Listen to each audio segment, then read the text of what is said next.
السلام علیکم ورحمۃ اللہ وبرکاتہ۔ میرے پیارے بچوں، کیسے ہیں آپ؟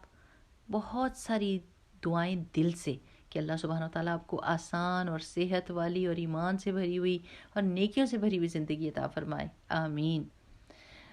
پیارے بچوں، جلدی سے وہ دعا پڑھ لیتے ہیں کہ جس کی وجہ سے میرا بھولنا آسان اور آپ کا بات سمجھنا آسان۔ ٹھیک، کیا ہے وہ دعا؟ رب اشرح لی صدری ویسر لی امری واحلل عقدۃ من لسانی یفقہوا قولی۔ اچھا جی، ہم اپنی نماز کے بارے میں سیکھ رہے ہیں اور ابھی تک ہم نے سیکھا ہے تکبیر تحریمہ، پھر ثنا، پھر سورۃ الفاتحہ۔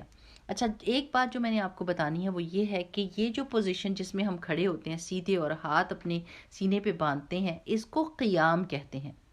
ٹھیک ہے، اگلے سٹیپ کو بتانے سے پہلے میں چاہوں گی کہ میں آپ کو ایک دو مسٹیکس بتا دوں جو ہم نماز میں غلطیاں کرتے ہیں، ان کے بارے میں بتا دوں۔ ایک تو یہ کہ جب کچھ لوگ کھڑے ہوتے ہیں نماز میں تو وہ جھومتے رہتے ہیں، ہلتے رہتے ہیں، ان کا جسم ہلتا رہتا ہے۔ آپ کو یہ پتہ ہونا چاہیے کہ یہ اس کی اجازت نہیں ہے۔ اب دیکھیں، ہم کسی کے ساتھ بھی بات کر رہے ہوں اور ہم مسلسل اپنے جسم کو ہلاتے رہیں تو وہ کتنا عجیب لگتا ہے۔ اور یہاں پر تو ہم اللہ سبحانہ و تعالیٰ کے سامنے کھڑے ہیں اور ان سے بات کر رہے ہیں جنہوں نے زمین اور آسمان اور پوری کائنات کو پیدا کی ہے، تو ہمیں تو بہت ہی زیادہ محبت اور عزت کے ساتھ بات کرنی ہوگی نا۔ دوسری بات یہ ہے کہ میں نے دیکھا ہے کہ بہت سارے لوگ جب نماز پڑھ رہے ہوتے ہیں تو وہ اپنے ہونٹوں کو بالکل بھی نہیں ہلاتے۔ دماغ میں کسی چیز کو سوچنا پڑھنا کنسیڈر نہیں ہوتا، ٹھیک ہے نا؟ ایسے نہیں ہو سکتا کہ آپ دماغ میں سورۃ الفاتحہ کو سوچ رہے ہیں تو اب یہ پتہ چل گیا کہ آپ نے سورۃ الفاتحہ پڑھ لی، نہیں، اس کے لیے آپ کو زبان کو ہلانا پڑے گا، ٹھیک ہے؟ اچھا، اب آگے چلتے ہیں۔ اب سورۃ الفاتحہ کے بعد ہم کوئی سی بھی سورہ یا قرآن کی کوئی بھی آیات، جیسے آیت الکرسی، وہ بھی پڑھ سکتے ہیں سورۃ الفاتحہ کے بعد۔ اچھا، آپ کو میں ایک اور بات بتاتی ہوں کہ جب میں چھوٹی تھی تو میں بھی ایسے کرتی تھی کہ نماز کو جلدی ختم کرنے کے لیے چھوٹی صورتیں پڑھتی تھی، جیسے سورہ اخلاص۔ لیکن پھر مجھے ایک بہت ہی پیاری بات پتہ چلی، وہ میں آپ کو بھی سناتی ہوں اور پھر آپ کو پتہ چلے گا کہ ہم نے کیا نیت کرنی ہے کوئی بھی سورہ پڑھنے سے پہلے۔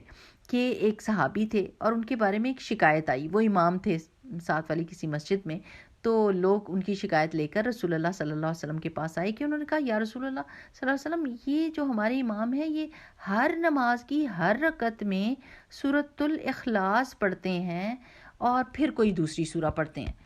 تو رسول اللہ صلی اللہ علیہ وسلم نے ان کو بلا لیا، سورۃ الاخلاص کون سی ہے؟ قل هو اللہ احد اللہ الصمد لم یلد ولم یولد ولم یکن لہ کفوا احد۔ چھوٹی سی سورہ ہے لیکن یہ سورہ اللہ سبحانہ تعالیٰ کی وحدانیت کی سورہ ہے کہ اللہ تعالیٰ ایک ہے۔ تو ان کو یہ اس کا مطلب پتا ہوگا تو ان کو بلا لیا۔ تو جب وہ آئے تو رسول اللہ صلی اللہ علیہ وسلم نے فرمایا کہ آپ ایسے کیوں کرتے ہیں کہ ہر رکعت میں کیوں پڑھتے ہیں سورۃ الاخلاص؟ انہوں نے کہا، یا رسول اللہ صلی اللہ علیہ وسلم، مجھے اس سورت سے پیار ہے۔ تو رسول اللہ صلی اللہ علیہ وسلم نے فرمایا کہ آپ کی محبت اس سورت کے لیے آپ کو جنت میں لے جائے گی۔ سبحان اللہ! یعنی ان کی نیت کیا تھی کہ وہ سورۃ الاخلاص اس لیے پڑھ رہے ہیں کہ ان کو اس سورت کا مطلب پتہ ہے اور اس کی ورتھ پتہ ہے، اس کی قیمت پتہ ہے اور وہ اس سے محبت کرتے تھے۔ تو رسول اللہ صلی اللہ علیہ وسلم نے فرمایا کہ اس کی محبت تو آپ کو جنت میں لے جائے گی۔ تو ہم بھی یہ کر لیں کہ ایک تو یہ دعا کریں کہ اللہ سبحانہ وتعالی ہمیں توفیق دے کہ ہم لمبی صورتیں یاد کریں، پورا قرآن ہم یاد کریں، اور جب ہم چھوٹی صورت پڑھ رہے ہوں تو ہماری نیت یہ نہ ہو کہ ہم صرف نماز کو چھوٹا کر رہے ہیں، بلکہ ہماری نیت یہ ہو کہ ہم اس کو محبت سے پڑھ رہے ہیں، ٹھیک ہے، اور اس کا میننگ بھی جاننے کی کوشش کریں۔ ٹھیک، چلیں، آج ہم نے یہ پڑھ لیا کہ تکبیر تحریمہ کے بعد جو سیدھا کھڑا ہوتے ہیں ہم اور اپنے ہاتھوں کو اپنے سینے پر باندھتے ہیں اور ثنا اور سورۃ الفاتحہ اور سورہ اخلاص یا کوئی بھی سورہ قرآن کی یا کوئی بھی آیات پڑھتے ہیں تو اس پوزیشن کو قیام کہتے ہیں۔ ٹھیک، چلیں، اللہ کے حوالے اگلی دفعہ کی ملاقات تک السلام علیکم ورحمۃ اللہ وبرکاتہ۔ سبحانک اللہم وبحمدک، نشہد ان لا الہ الا انت، نستغفرک ونتوب الیک۔ السلام علیکم۔ تو رسول اللہ صلی اللہ علیہ وسلم نے ان کو بلا لیا۔ سورۃ الاخلاص کون سی ہے؟ قل هو اللہ احد اللہ الصمد لم یلد ولم یولد ولم یکن لہ کفوا احد۔ چھوٹی سی سورہ ہے لیکن یہ سورہ اللہ سبحانہ تعالیٰ کی وحدانیت کی سورہ ہے کہ اللہ تعالیٰ ایک ہے۔ تو ان کو یہ اس کا مطلب پتا ہوگا تو ان کو بلا لیا۔ تو جب وہ آئے تو رسول اللہ صلی اللہ علیہ وسلم نے فرمایا کہ آپ ایسے کیوں کرتے ہیں کہ ہر رکعت میں کیوں پڑھتے ہیں سورۃ الاخلاص؟ انہوں نے کہا یا رسول اللہ صلی اللہ علیہ وسلم، مجھے اس سورت سے پیار ہے۔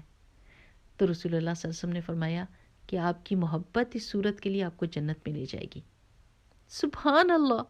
یعنی ان کی نیت کیا تھی کہ وہ سورۃ الاخلاص اس لیے پڑھ رہے ہیں کہ ان کو اس سورت کا مطلب پتہ ہے اور اس کی ورتھ پتہ ہے، اس کی قیمت پتہ ہے، اور وہ اس سے محبت کرتے تھے۔ تو رسول اللہ صلی اللہ علیہ وسلم نے فرمایا کہ اس کی محبت تو آپ کو جنت میں لے جائے گی۔ تو ہم بھی یہ کر لیں کہ ایک تو یہ دعا کریں کہ اللہ سبحانہ و تعالیٰ ہمیں توفیق دے کہ ہم لمبی صورتیں یاد کریں، پورا قرآن ہم یاد کریں، اور جب ہم چھوٹی صورت پڑھ رہے ہوں تو ہماری نیت یہ نہ ہو کہ ہم صرف نماز کو چھوٹا کر رہے ہیں، بلکہ ہماری نیت یہ ہو کہ ہم اس کو محبت سے پڑھ رہے ہیں، ٹھیک ہے، اور اس کا میننگ بھی جاننے کی کوشش کریں۔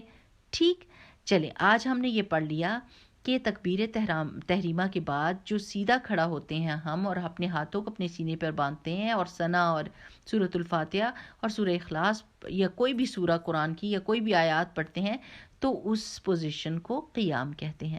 ٹھیک، چلیں اللہ کے حوالے اگلی دفعہ کی ملاقات تک السلام علیکم ورحمۃ اللہ وبرکاتہ۔ سبحانک اللہم وبحمدک، نشہد ان لا الہ الا انت، نستغفرک ونتوب الیک۔ السلام علیکم۔